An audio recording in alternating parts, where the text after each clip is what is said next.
Hello everyone. This is going to be a very long video because we have a lot of things to discuss. First thing to discuss is the test match between England and New Zealand, which is going on at the moment. And second thing to be discussed is India's test match versus Afghanistan, which is going to be held tomorrow at Ahmedabad, I think. So, also we need to discuss Surya Kumar's sacking by the BCCI. The first and foremost, it was a very good day for England because they had a nightmarish start and they were bundled out for 140 or something. But Ollie Robinson, who all of a sudden decided to bowl like Glenn McGrath, what he did yesterday was done umpteen number of times by Glenn McGrath, probably 19-20 times. Top of off stump, high arm action, there you go. Glenn McGrath was unplayable literally in overcast conditions. And if you want to know a dangerous bowler who was two times Glenn McGrath, that was Wasim Akram. And he was even more unplayable in all conditions. And he could bowl 6 different deliveries in an over. So imagine two Glenn McGraths and both of them left-handed. That was Wasim Akram for you. So Wasim Akram and Glenn McGrath. So what Ollie Robinson did yesterday was a bit like what Glenn McGrath used to do for Australia. I remember him getting rid of the English batting order at Lord's 2005 Ashes. What an Ashes that was. Anyways, it gave an England a fighting chance and England have fought back like lions. New Zealand are 61 for 5. So what did New Zealand do right and what did it do wrong? Well, they won the toss and chose to chase, which was 100% the correct decision because of the overcast conditions. The pitch is not easy at all. There's uneven bounce, there's lateral movement, and if there's a rain forecast for all 5 days, so I don't think the conditions are going to change that much. So this is what New Zealand did right, and they put up a lot of pressure on English batsmen. Harry Brook was the only one who was playing his shots, and you actually needed the whole English team to play like that way, because if there's a ball with your name and number written on it, there's no point defending. Just go for it. You actually needed Baz ball on this type of wicket. I mean, the irony. So you needed Baz ball on this type of wicket, but there's second innings yet to come. So I don't know whether England is going to change their approach or not.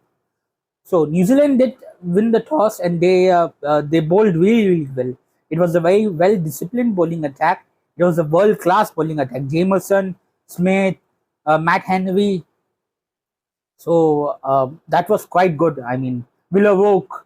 Unfortunately for New Zealand, I think Matt Henry got injured, and I think he will be most probably out of the Test series. If I'm not wrong, it's hamstring. So this is a huge blow for New Zealand going into the second half. If England do manage to get a good score, let's say 300, 400, I think New Zealand are doomed because I don't see the conditions improving. I think the pitch is going to stay the same. It might get a bit better for batting, but I don't see the conditions. So what New Zealand need to do? They need to reduce that gap as low as possible. Try and see if they can get a gain. You never know. Glenn Phillips is there, so he needs to do what Heavy Book did, and England will try and get at least get New Zealand out. Let's say under 100. So that's England's plan for you. Imagine Jofra Archer coming back to the second test, and what a potent bowling attack England will have. Robinson, Atkinson, Archer, Stokes. So, good day for England. New Zealand still in the game, fighting hard. So I don't know what is going to happen, but I think England have the game in hand. But never underestimate New Zealand. They have a fighting spirit.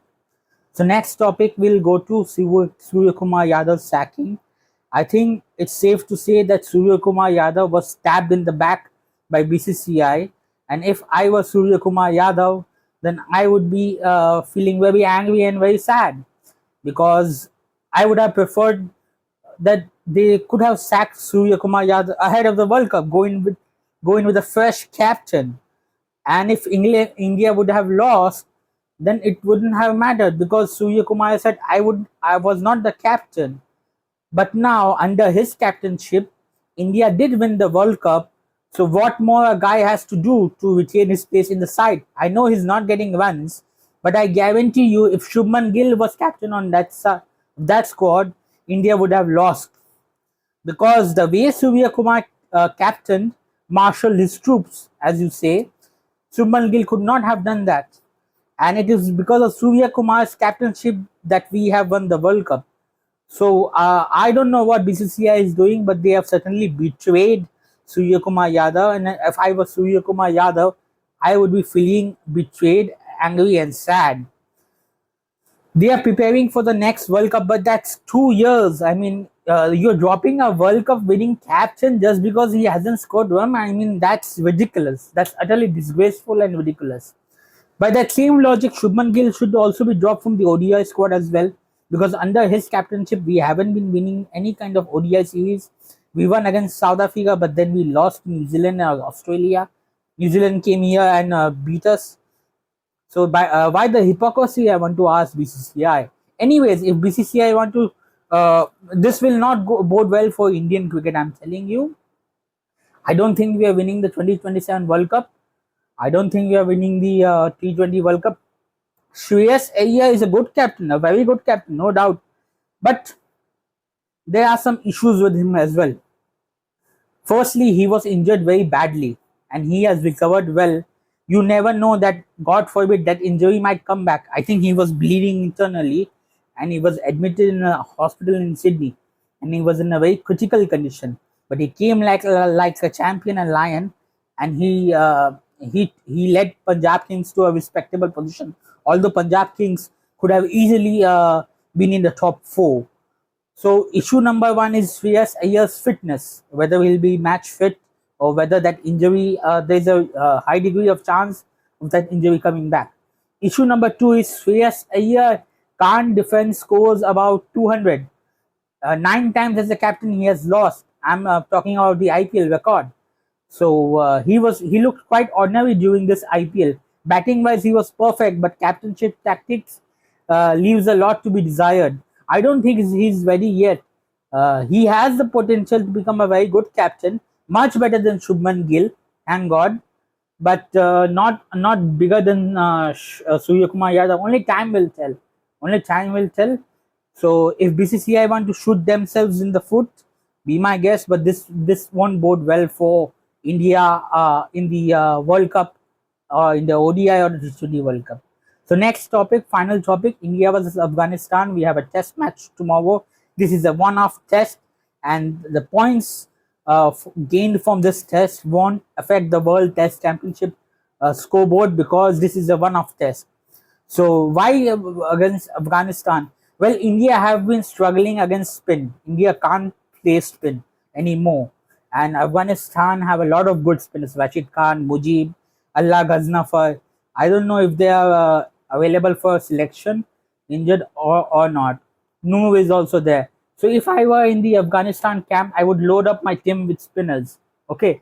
I know India has a new spin bowling coach, Sahaj Bhatule, who has a lot of experience, but he has very few time. I mean, the Indian team is just jaded right now and just coming back from the IPL. So time to inflict another defeat. Very good opportunity for Afghanistan. For the Indian team, they have a good chance to test themselves against spin. See if their skills have improved or not. Because they will be tested with spin wherever they go, because of the kind of drubbing they got by South Africa in the test series a couple of months ago. So that's it. Thank you for watching. If you